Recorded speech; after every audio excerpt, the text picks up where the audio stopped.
Hey everybody, Garrett here, and these are reviews from mob.org. Today we have a review of Need for Speed Most Wanted. And before you say that your grandfather used to make reviews for the game when he was a kid, let me clarify. Our Patient was made for Android platforms, so let's ride.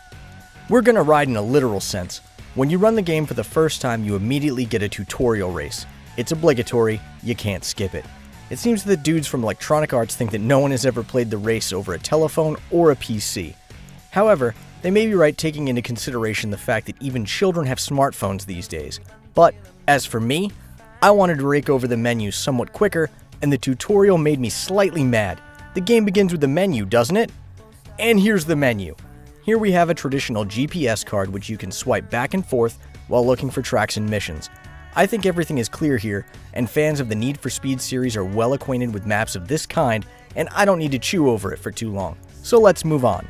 There is a Garage tab. You can buy a new car here, color it, and take a good look at it.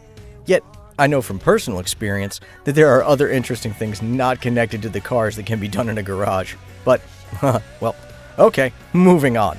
The Pilot tab. Actually, we can see a player's profile, statistics, the cars bought, results, in short, all sorts of personal information. Then we have a Rating tab. Here we can see, yep, it is your rating among opponents.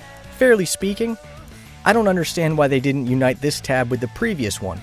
Apparently, they think that the more tabs the menu has, the cooler it is. Then we have a shop button, when we can change real money to in-game currency and also buy a bunch of useless goodies which will make your car win in any case. Settings is the last tab. I can only say there you can adjust your controls for touch or accelerometer. Even the sensitivity can be adjusted. Does it suit you? Let's have a ride and check. Poke your fingers into the map, choose a mission, and welcome to the track. At the beginning of every race, we can see a kind of short trailer where the rushing car swings a camera with the flow of swishing air and street race effectiveness. And after that, they let us do a spot of driving, and it's pretty comfortable. The controls are quite friendly and they're well adjusted. In other words, if I run into something, it happens only because of my clumsiness, not because of the game. There are also two things that make the game a little bit more interesting. There are cops and damages. It would be boring without them. What would we do if we had no policemen and no brakes on the track? By the way, about braking stuff. Models of car wrecks look rather nice. Bumpers falling off, cracks and broken glass, and they are not simply models. The damage is actually important here. If your car breaks down, you have a really good chance of not finishing the race. It's pretty difficult, but I did mention my clumsiness. I need to say a couple of words about the graphics, but I think that the video on the screen has just made it for me.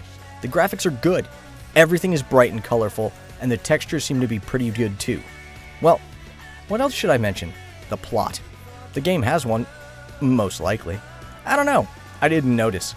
And who cares about the plot of Need for Speed? Well, we drive in order to drive. It is desirable to drive as fast as possible. That's the point. The music, though, it disappointed me.